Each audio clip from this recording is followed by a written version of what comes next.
Europe 1, 7h46. Alors que Michael Schumacher n'est plus dans le coma, Thomas, vous recevez ce matin une femme qui a été déclarée morte cliniquement et qui s'en est sortie.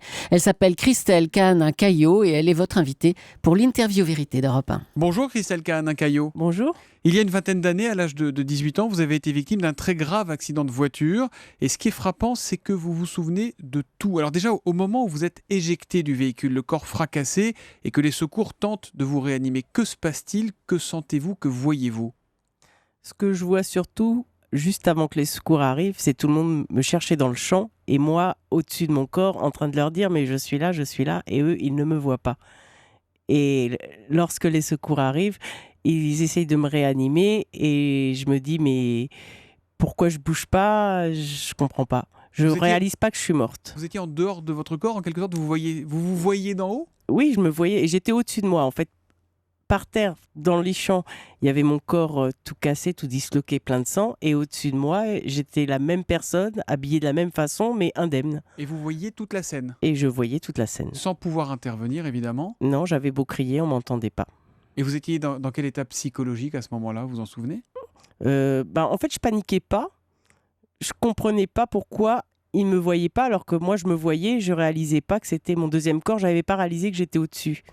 Alors vous êtes transporté à l'hôpital évidemment et pendant 4 semaines vous êtes dans le coma comme Schumacher. À ce moment-là, que disent les médecins à vos proches?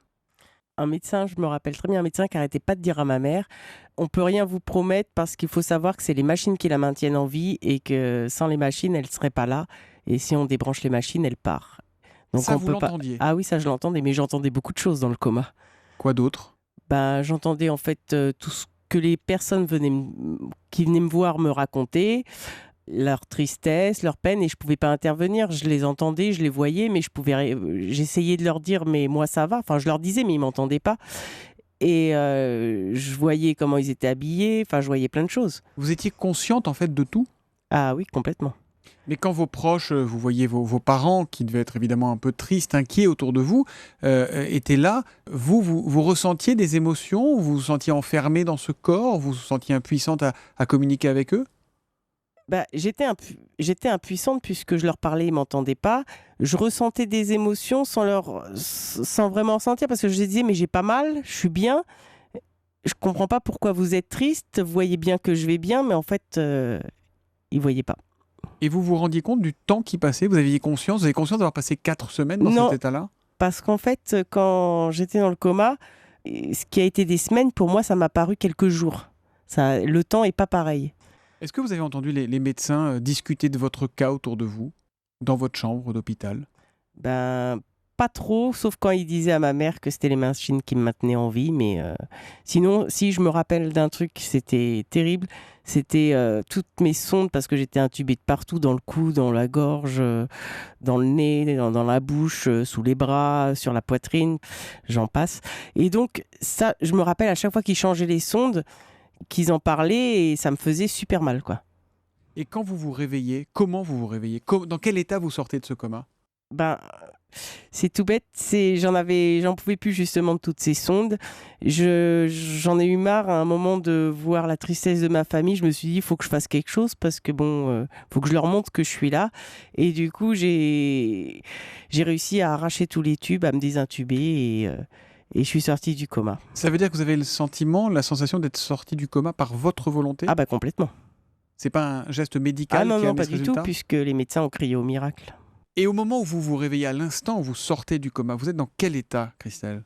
C'est paradoxal, mais lorsque j'étais dans le coma, j'avais toute ma conscience, je voyais tout, j'entendais tout. Et dès l'instant où je me suis réveillée, j'étais comme un bébé qui vient de naître, j'avais plus de conscience, j'avais perdu la mémoire, je savais plus ce que c'était qu'une fourchette, qu'un lit, qu'une table, je savais pas ce que c'était de manger, j'ai dû réapprendre tout, à manger, à écrire.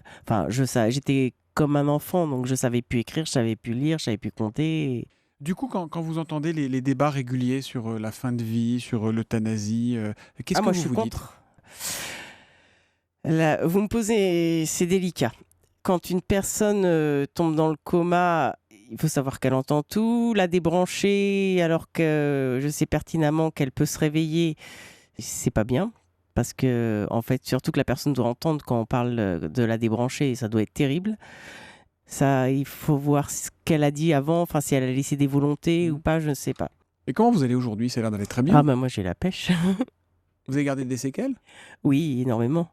Maintenant, je suis la moitié, voire du temps en fauteuil roulant parce que je peux marcher, certes, mais ça me fatigue énormément et ça me fait très mal. J'ai encore de nombreuses séquelles. Je continue ma rééducation 3 fois par semaine chez le kiné. Enfin, je fais encore plein de choses pour ma santé. Je peux travailler qu'à mi-temps parce que, à cause de la rééducation, à cause de la fatigue. Mais à côté de ça, je suis mariée, j'ai un mari adorable, j'ai des enfants, je fais du hand fauteuil. Je fais un boulot qui me passionne, je fais plein de choses.